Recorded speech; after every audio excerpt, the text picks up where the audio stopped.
নজর থাকবে। শুনানি ইতিমধ্যেই শুরু হয়ে গেছে সুপ্রিম কোর্টে। একেবারেই সঞ্চারীর সঙ্গে আমি মণিময় রয়েছি। আর শুনানি যেহেতু শুরু হয়ে গিয়েছে তাই প্রত্যেকেরই নজর রয়েছে এই মুহূর্তে সুপ্রিম কোর্টে। শুনানি তো চলছে। আপনারা জানেন যে মামলা দায়ের করা হয়েছিল, কারণ একদিকে দাঁড়িয়ে লন্ডন স্ট্রিট যেখানে আইপ্যাকের কর্ণধার প্রতীক জৈনের বাড়ি, সেখানে ইডির তল্লাশি, এবং একই সঙ্গে দাঁড়িয়ে যে অফিস আইপ্যাকের সেই অফিসে তল্লাশি চলাকালীন তৃণমূল সুপ্রিমো মমতা বন্দ্যোপাধ্যায় উপস্থিত হয়েছিলেন। সেই কাণ্ডে গুরুত্বপূর্ণভাবে মামলা দায়ের করা হয় ইডির তরফ থেকে, এবং একই সঙ্গে দাঁড়িয়ে রাজ্যের তরফ থেকেও মামলা দায়ের করা হয়, অর্থাৎ তৃণমূলের তরফ থেকে দাঁড়িয়েও মামলা দায়ের করা হয়েছিল। গুরুত্ব রাখছিল কলকাতা হাইকোর্ট। প্রথমত এই মামলা দায়ের হয়, এর পরবর্তী সময়ে সুপ্রিম কোর্টের মামলা দায়ের হয়। ফলত এই জোড়া শুনানির জায়গায় তৎপরতা থাকছিলই।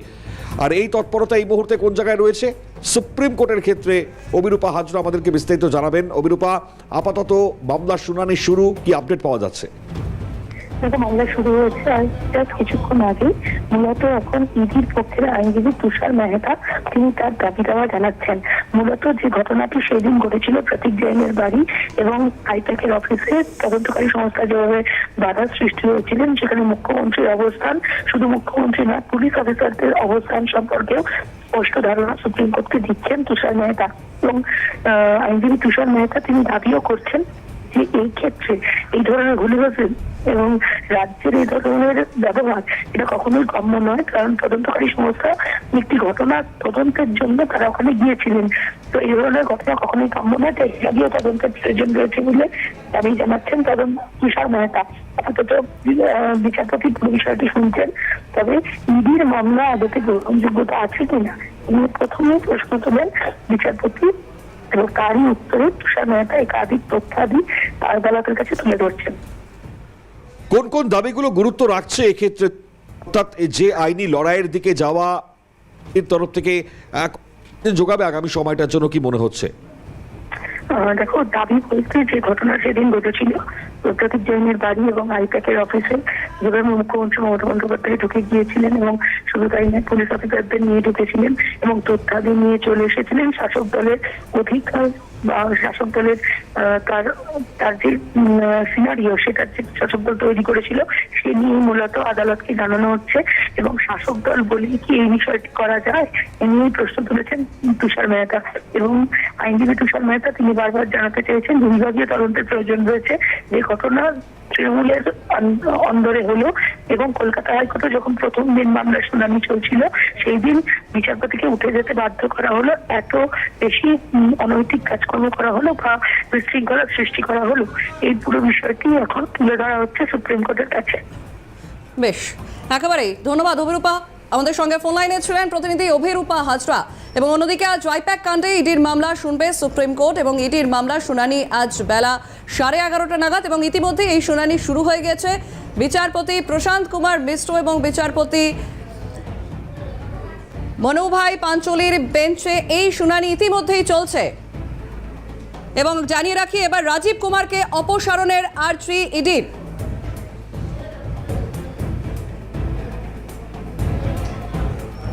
রাজ্য পুলিশের ডিজিপির অপসারণ চেয়ে সুপ্রিম কোর্টে, এবং সুপ্রিম কোর্টে আবেদন স্বরাষ্ট্র মন্ত্রক এবং ডিওপিটিকে এ বিষয়ে নির্দেশ দিক সুপ্রিম কোর্ট, এবং সুপ্রিম কোর্টে এমনটাই দাবি কেন্দ্রীয় তদন্তকারী সংস্থার।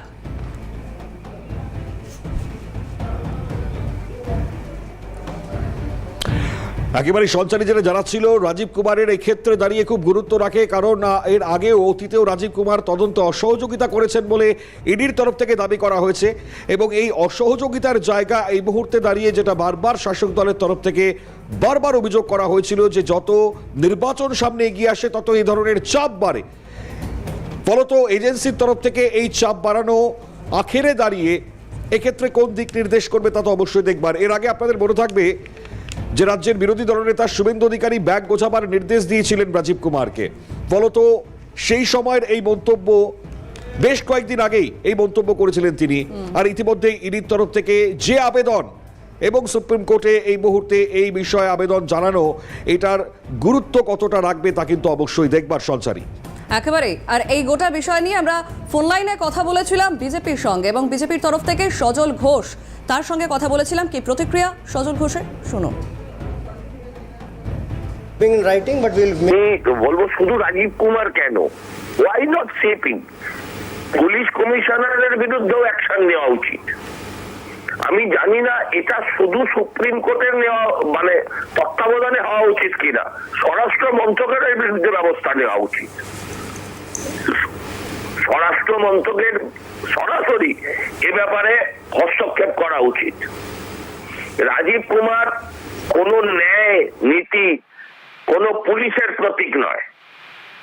রাজীব কুমার আজকে দুর্নীতির প্রতীক, রাজীব কুমার আজকে দুষ্কর্মের প্রতীক, রাজীব কুমার আজকে একজন দুষ্কৃতির প্রতীক।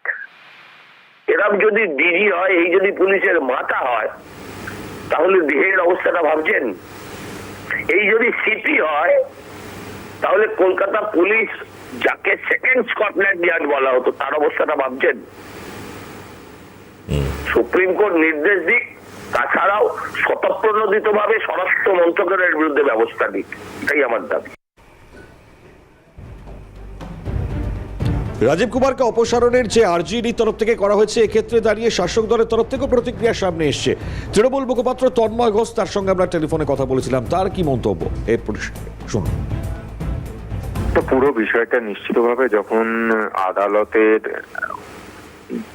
কাছে চলছে, তখন আমরা আদালতের প্রতি সম্মান জানাই এবং আইনি পদ্ধতির মধ্যে আছে। এই বিষয়ে এখন মন্তব্য করা ঠিক হবে না। শুধু বলবো যে ইডি যে আবেদন জানিয়েছে সেটা যুক্তরাষ্ট্রীয় পরিকাঠামোর পরিপন্থী। যুক্তরাষ্ট্রীয় পরিকাঠামোতে এইভাবে একটা রাজ্যের আইন শৃঙ্খলার কে মানে পুলিশের কে প্রধান হবে, সেটা যদি সুপ্রিম কোর্ট থেকে তাকে সরিয়ে দেওয়ার আবেদন জানাচ্ছে, তার মানে সম্পূর্ণভাবেই কেন্দ্রীয় সরকার যুক্তরাষ্ট্রীয় পরিকাঠামো মানতে চায় না।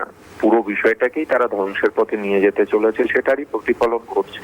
তবুও আমরা আদালতের প্রতি আস্থা রাখি। আমরা মনে করি তারা গণতন্ত্র প্রতিষ্ঠিত রাখবেন এবং দেখা যাক ওনারা একটা রায় দেবেন, সেই মতো আমরা পরবর্তী পদক্ষেপ নেব।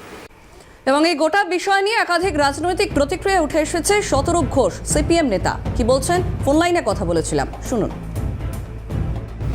ইডি এরকম ভাবে লেখাশক্তির মতো আচরণ করছে কেন আমরা জানি না। রাজীব ইডি গেছে সরকারি কাজ করতে।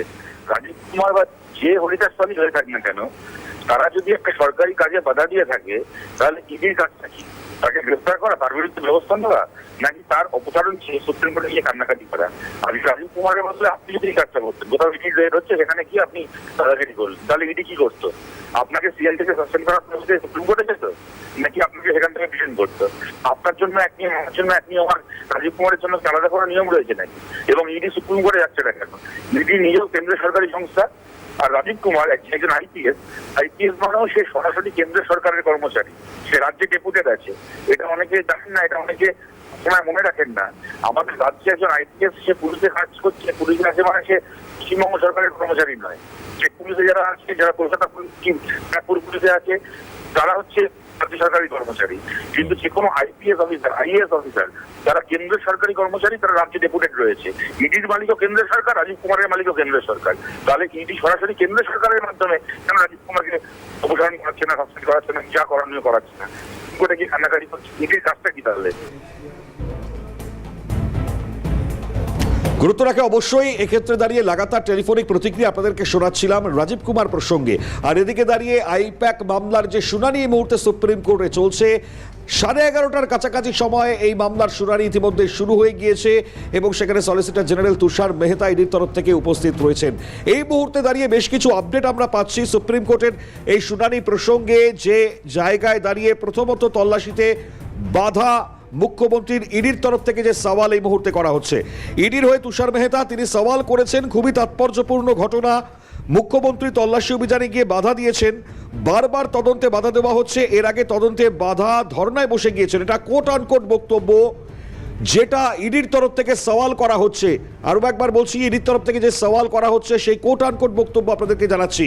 সলিসিটর জেনারেল তিনি আরও সওয়াল করেছেন, বলছেন এর আগে সিবিআই দপ্তরে পাথর ছোড়া হয়েছিল, একটি সংস্থার অফিসে ইডি তল্লাশি করতে গিয়েছিল, মুখ্যমন্ত্রী রাজ্যের পুলিশের ডিজিপিকে নিয়ে গিয়ে বাধা দেন, ইডি অফিসারদের কাছ থেকে তথ্য এবং নথি নেওয়া হয়েছে, পুলিশ অফিসারদের বিরুদ্ধে পদক্ষেপ করা হোক, বিভাগীয় তদন্ত করে সাসপেন্ড করা হোক, এমনটাই সলিসিটর জেনারেল তিনি সওয়ালে উল্লেখ করেছেন। অর্থাৎ যে তথ্যগুলো পাচ্ছি আপনাদেরকে জানাচ্ছি, নতুন নতুন প্রচুর তথ্য এই মুহূর্তে সামনে আসছে। হাইকোর্টের কথা বা হাইকোর্টের প্রসঙ্গ উল্লেখ করা হয়েছে ইডির সওয়ালে। বলা হচ্ছে একটি ঘটনায় বর্তমান আইনমন্ত্রী কোর্টের কর্মী সমর্থকদের নিয়ে গিয়ে গন্ডগোল করেছেন। এই মামলায় হাইকোর্টের শুনানিতে বিচারপতি নিজে উল্লেখ করেছেন যে শুনানি করা সম্ভব হয়নি। আমাদের কাছে হোয়াটসঅ্যাপ চ্যাট রয়েছে, বলা হয়েছে 5 নম্বর কোর্টে সবাই আসুন। ফলত এই সামগ্রিক তথ্য এই মুহূর্তে সামনে আসছে এবং বিচারপতি মিশ্র তিনি বলছেন খুবই বিরল পরিস্থিতি। হ্যাঁ, এই জায়গায় হাইকোর্টের প্রসঙ্গ শুনে বিচারপতি মিশ্র তিনি এমনটাই মন্তব্য করেছেন, অর্থাৎ লাগাতার যে তথ্যগুলো সামনে আসছে জানাচ্ছি আপনাদেরকে। এবং বিচারপতি মিশ্র তিনি বলছেন যন্তর মন্তরের মতো অবস্থা। সলিসিটর জেনারেল তখন বলেন হ্যাঁ, আদালতকে যন্তর মন্তরের মতন অবস্থা করা হয়েছিল। হাইকোর্টের প্রধান বিচারপতি নির্দেশ দিতে বাধ্য হয়েছেন। শুনানির সময় আইনজীবী ছাড়া কোর্টের মধ্যে কেউ যাবেন না, ভার্চুয়াল শুনানি করা হয়েছে। তখন বিচারপতি মিশ্র বলছেন খুবই বিরল পরিস্থিতি, অর্থাৎ এই মুহূর্তে দাঁড়িয়ে সওয়াল জবাব চলছে। সলিসিটর জেনারেল তিনি যা যা এই মুহূর্তে সওয়াল করেছেন এবং তার পরিপ্রেক্ষিতে দাঁড়িয়ে বিচারপতি একটি কমেন্টস করেছেন খুবই বিরল পরিস্থিতি। অর্থাৎ এটা কতটা গুরুত্ব রাখবে আগামী সময় অবশ্যই আমরা লাগাতার আপনাদেরকে যেহেতু আপডেট জানাচ্ছি, এই মুহূর্তে নতুন নতুন আপডেট আসছে সামনে, এই আপডেটগুলো অত্যন্ত গুরুত্ব পায় এবং তার মধ্যে থেকে এই আপডেট অর্থাৎ বিচারপতি মিশ্র তিনি সংক্ষিপ্ত একটি মন্তব্য করেছেন, যে মন্তব্যটা গুরুত্বপূর্ণ। খুবই বিরল পরিস্থিতি, যে জায়গায় দাঁড়িয়ে এই সওয়ালে একেবারে তুষার মেহতা যেটা মূলত সওয়াল করেছিলেন এবং সেই সওয়ালের পরিপ্রেক্ষিতে দাঁড়িয়ে বিচারপতি মিশ্রর এই মন্তব্য। ফলত এই মামলার যে আবেদন এই মুহূর্তে ইডির তরফ থেকে করা হয়েছে, এই আবেদনের যে প্রেক্ষিতগুলো রয়েছে এবং একই সঙ্গে আপনারা জানেন যে কটা এফআইআর করা হয়েছে এবং যে ধারাগুলোকে দেওয়া হয়েছিল সেটা গুরুত্ব রাখে। অর্থাৎ এই জায়গায় সওয়াল জবাবে নতুনভাবে যথেষ্ট এক্ষেত্রে দাঁড়িয়ে তাদেরকে প্রমাণ করতে হবে যে হ্যাঁ অ্যাকচুয়ালি ইডির তরফ থেকে যে অভিযোগ সেটা তারা কতটা প্রমাণ করতে পারছে সেটার দিকে অবশ্যই গুরুত্ব রাখবে। সঞ্চারী একেবারে। এবং সুপ্রিম কোর্টে শুনানির শুরুতেই ইডির তদন্তে বাধা দেওয়ার অভিযোগ ওঠে এবং বারবার তদন্তে বাধা দেওয়ার অভিযোগ ইডির তরফ থেকে তোলা হয়, অভিযোগ তুষার মেহতার। এ বিষয় নিয়ে কথা বলবো, ফোন লাইনে রয়েছেন আমাদের প্রতিনিধি অভিরূপা হাজরা। অভিরূপা, শুনানির শুরুতেই বাধার অভিযোগ তুলছে ইডি, ঠিক বিস্তারিত কি জানা যাচ্ছে এই বিষয় নিয়ে? দেখো, ইডির আইনজীবী তুষার মেহতা তিনি পুরো ঘটনার বিস্তারিত তথ্য দিচ্ছেন আদালতের কাছে। আদালতের কাছে বিস্তারিত তথ্য দিয়ে তিনি জানাচ্ছেন রাজ্যের মুখ্যমন্ত্রী শুধু তাই নয়, রাজ্যের পুলিশ কর্তাদের নিয়ে তিনি সেখানে গিয়ে পৌঁছলেন। এমন কি পরিস্থিতি ঘটলো যে রাজ্যের মুখ্যমন্ত্রীকে সেই একটি তদন্তকারী সংস্থা যেখানে তদন্ত চালাচ্ছেন সেখানে গিয়ে পৌঁছতে হলো। 1, 2 তদন্তকারী সংস্থা যে জায়গায় গিয়ে পৌঁছচ্ছেন সেখানে গিয়ে বেশ কিছু দুষ্কৃতী তারাও কিন্তু এই শাসক দলের মদত এই ধরনের ঘটনা ঘটালেন এবং প্রচন্ড বিশৃঙ্খলা সৃষ্টি করলেন। এই পুরো ঘটনাতেই বোঝা যাচ্ছে যে ইডির তদন্তে বাধা দেওয়ার সৃষ্টি করেছে শাসক দলের ঊর্ধ্বকর্তা থেকে শুরু করে নিম্ন আদালত, নিম্ন মানের কর্মীরা পর্যন্ত তাদের এই তদন্তে বাধা দেওয়ার সৃষ্টি করলেন। এবং আদালত জিজ্ঞাসা করার চেষ্টা করেছেন বা জিজ্ঞাসা করেছেন কি কারণে ইডি সেখানে তদন্ত করতে গিয়েছিলেন। ইডি স্পষ্ট জানায় কয়লা কাণ্ডে হাওলা যোগ পেয়েছে তারা এবং কয়লা কাণ্ডে কলকাতা থেকে টাকা গিয়েছে গোয়াতে, এমনকি বিহার ইলেকশনেও খরচ হয়েছে সেই টাকা, সেটা পাঞ্চনামায় পরিষ্কার জানানো হয়েছে এবং সেটার সমস্ত তথ্যাদি তারা পেয়েছেন, হোয়াটসঅ্যাপ চ্যাট পেয়েছেন এবং এই সরকারি সংস্থার সঙ্গে তার যোগ রয়েছে। সেই কারণেই সেখানে তারা গিয়েছিলেন তদন্ত করতে, কিন্তু সেমতো অবস্থায় তাদেরকে তদন্ত করতে দেওয়াই হলো না। রাজ্য পুলিশের পুলিশ কর্তারা গিয়ে ওই অফিসারদের, তদন্তকারী সংস্থার অফিসারদের তাদের আইডেন্টিটি প্রুফ দেখার চেষ্টা করলেন এবং তাছাড়াও তাদের কাছে কি কি নথি রয়েছে সেগুলো দেখার চেষ্টা করলেন এবং ওখান থেকে যা যা নথি ছিল সেগুলো দেখার আগেই নিয়ে চলে এলেন মুখ্যমন্ত্রী এবং পুলিশ কর্তারা। তো সেক্ষেত্রে সেই জন্য বিভাগীয় তদন্তের আর্জি নিয়েই তারা সুপ্রিম কোর্টের দ্বারস্থ হয়েছেন, যেমনটাই দাবি জানাচ্ছেন আইনজীবী তুষার মেহতা। এবং অভিরূপা, এই মুহূর্তে যেটা জানতে পারছি আমরা, কেন গিয়েছিল ইডি এটা হাইকোর্টের তরফ থেকে প্রশ্ন তোলা হয়েছে, সুপ্রিম কোর্টের তরফ থেকে প্রশ্ন তোলা হয়েছে, কতটা গুরুত্ব রাখছে এই প্রশ্ন? সুপ্রিম কোর্টের তরফ থেকে প্রশ্ন তোলা হয়েছে এবং তার উত্তরেই তুষার মেহতা তিনি জানিয়েছেন যে কয়লা কাণ্ডে হাওলা যোগ পাওয়া গিয়েছে, হোয়াটসঅ্যাপ চ্যাটের মাধ্যমে হাওলা যোগ পাওয়া গিয়েছে, সেই কারণে এই তথ্যাদি এবং এই যে হাওলা যোগের যে যোগ টাকা, সেই টাকা কলকাতা থেকে গোয়া পর্যন্ত গিয়েছে এবং কলকাতা থেকে গোয়া পর্যন্ত শুধু নয়, দিল্লিতেও বেশ কিছু টাকা এদিক ওদিক হয়েছে। সেই লেনদেনের খোঁজ নিতে এই তদন্তকারী সংস্থা গিয়েছিল এবং সরকারি সংস্থার সঙ্গে তার যোগ রয়েছে বলেই এই সংস্থায় হানা দিয়েছিল তদন্তকারী সংস্থা ইডি। একেবারে অভিরূপা গুরুত্ব রাখে, কারণ লাগাতার আপডেটগুলো তুমি জানাচ্ছ, সঙ্গে থাকো। সঞ্চারী, তোমার কাছে সুপ্রিম কোর্টের তরফ থেকে ইডির কাছে প্রশ্ন রাখা হয়েছিল যে তারা কেন গিয়েছিল, কিসের তদন্তে গিয়েছিল। এবার সেই উত্তরই দেওয়া হলো ইডির তরফ থেকে। মণিময়, একেবারে তাই আমরা দেখতে পাচ্ছি এই মুহূর্তে লাগাতার যে আপডেটগুলো সামনে আসছে, কেন অভিযান, ইডির তরফ থেকে যে উত্তর ইতিমধ্যেই দেওয়া হয়েছে। বলা হচ্ছে ওরা বলছে আমরা নাকি সেখানে গিয়েছিলাম এসআইআর এর তথ্য সংগ্রহ করতে। ফলত এই জায়গায় দাঁড়িয়ে তার এই বক্তব্য, কেউ বুঝবে এসআইআর এর তথ্য তো ওয়েবসাইটে পাওয়া যায়। এবার এটা সওয়াল করছেন ইতিমধ্যেই ইডির তরফ থেকে তুষার মেহতা, এবং তিনি বলছেন পরবর্তী সেটা আনতে সেখানে যাওয়ার কোনো মানে নেই, এমন কাজ কোনো বোকা লোকেও করবে না। এবং আরও বলছেন তিনি সওয়ালে, অবৈধ কয়লা পাচার মামলার তদন্তে আইপ্যাকে তল্লাশি করতে গিয়েছিল, কয়লা কেনাবেচার টাকা নগদে লেনদেন করা হতো, ইডি যে সমন পাঠিয়েছিল তার কোনো জবাব দেওয়া হয়নি। তদন্ত দেখা দিয়েছে একটি হাওয়ালা চ্যানেল মারফত প্রায় 20 কোটি টাকার লেনদেন হয়েছে।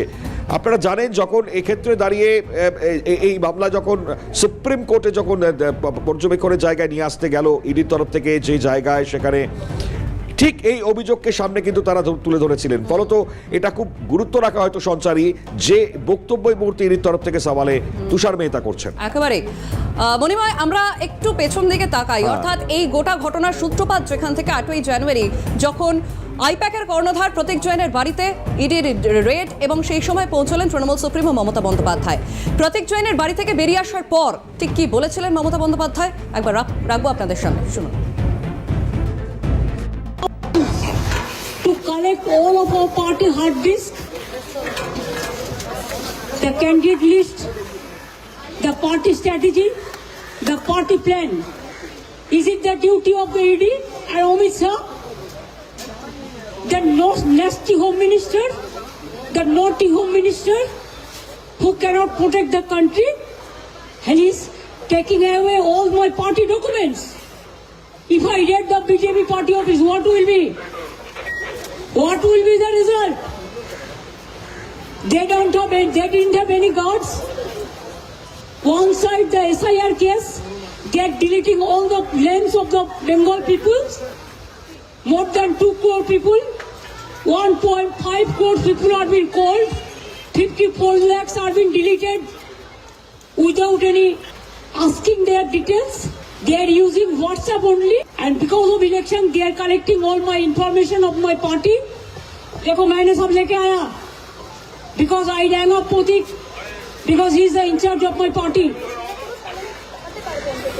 So my hard disk, see, phone, hard disk, all they are collecting, and they have already attacked my IT office also. In fact, sector 5 I am going there. Mamata Bandyopadhyay সেদিনই বলেছিলেন যে আমি মুখ্যমন্ত্রী নই, তৃণমূল সুপ্রিমোর এসিয়াতে সেখানে গিয়েছিলাম। ফলত গুরুত্ব রাখে। আর এই মুহূর্তে দাঁড়িয়ে যেমনটা বলছিলাম, কেন অভিযান, ইডির তরফ থেকে সলিসিটর জেনারেল তুষার মেহতা তিনি এই মুহূর্তে উত্তর দিচ্ছেন। অভিরূপার কাছে যাবো আরও একবার। অভিরূপা, লাগাতার এই মুহূর্তে আপডেট আসছে, তার মধ্যে কেন গিয়েছিলেন তদন্তে, তার উত্তর। তবে তদন্তকারী সংস্থা ইডি সেখানে গিয়েছিল ওই একটি কয়লা পাচার চক্রের সঙ্গে হাওলা যোগ পাওয়া গিয়েছে। কলকাতা থেকে টাকা গিয়েছে গোয়া পর্যন্ত, এমনটাও চিহ্নিতকরণ করেছেন। এবং তারপরে তুষার মেহতা আরো জানিয়েছেন যে এই যে টাকা লেনদেন হয়েছে, সেই টাকার খোঁজ করতে একটি সরকারি সংস্থার সঙ্গে তার যোগ রয়েছে, সেই কারণে সেখানে তারা তদন্ত করতে গিয়েছিলেন। কিন্তু সেখানে তদন্ত করার আগেই তারা সমস্ত তথ্যাদি মুখ্যমন্ত্রী মমতা বন্দ্যোপাধ্যায় এবং পুলিশের কর্তারা তারা নিয়ে চলে গেলেন এবং এই ধরনের হ্যারাস করা হলো। তাদের থেকে আইডি প্রুফ চাওয়া হলো, অর্থাৎ কলকাতা পুলিশের টিম এসে তারা কেন্দ্রীয় তদন্তকারী সংস্থার কাছে আইডি প্রুফ পর্যন্ত চাইলো। এবং শুধু তাই নয়, তারা কি জন্য তদন্ত করতে এসছে সেই সমস্ত তথ্যাদি জানতে চাইলো ওই কেন্দ্রীয় তদন্তকারী সংস্থার কাছে। সুতরাং শাসক দল নিজের অধিকার লঙ্ঘন করে এবং নিজের শাসক দলের টাকমা লাগিয়ে তারা এই ধরনের কাজ করলেন, যা একেবারেই বৈধ নয় বলে মনে করছেন। এবং অভিরূপা এই মুহূর্তে আরো একটা আপডেট পাচ্ছি আমরা যে ইডি নাকি আগে ইমেল করে রাজ্যের আধিকারিকদের জানিয়ে দিয়েছিল আমাদের কোনো রাজনৈতিক উদ্দেশ্য ছিল না। তুষার মেহতা এটা আদালতে বললেন। হ্যাঁ, তুষার মেহতা এইমাত্র জাস্ট আদালতে বললেন যে তাদের কোনো রাজনৈতিক উদ্দেশ্য নেই, যেহেতু একটি তদন্তকারী সংস্থা তারা তদন্ত করতে যাচ্ছেন এবং সেই তদন্ত করার স্বার্থে তারা বেশ কিছু তথ্যাদি পেয়েছেন, সেই তথ্যের খবর পেতেই তারা সেখানে যাচ্ছেন। তো সুতরাং সেই বিষয় নিয়ে তারা যখন তদন্ত চালাতে যাচ্ছেন, কিন্তু তার আগে জানানোর পরও কেন মুখ্যমন্ত্রী মমতা বন্দ্যোপাধ্যায় সেখানে পৌঁছলেন সেই নিয়ে বারবার প্রশ্ন তুলছেন তুষার মেহতা। একেবারেই অভিরূপা ধন্যবাদ জানাই, কারণ লাগাতার এই আপডেট তুমি তোমার মাধ্যমে অবশ্যই আমরা জানাবো দর্শকদেরকে। আপাতত ধন্যবাদ, কারণ 0 আওয়ারের সময়টা আমাদের শেষ হতে চললো। একেবারে 0 আওয়ারের সময় শেষ, কিন্তু সমস্ত খবরের দিকে নজর আমাদের থাকবে। বিস্তারিত পরবর্তী সমস্ত আপডেটের জন্য চোখ রাখুন ক্যালকাটা নিউজে। আপাতত শেষ করতে হচ্ছে 0 আওয়ার।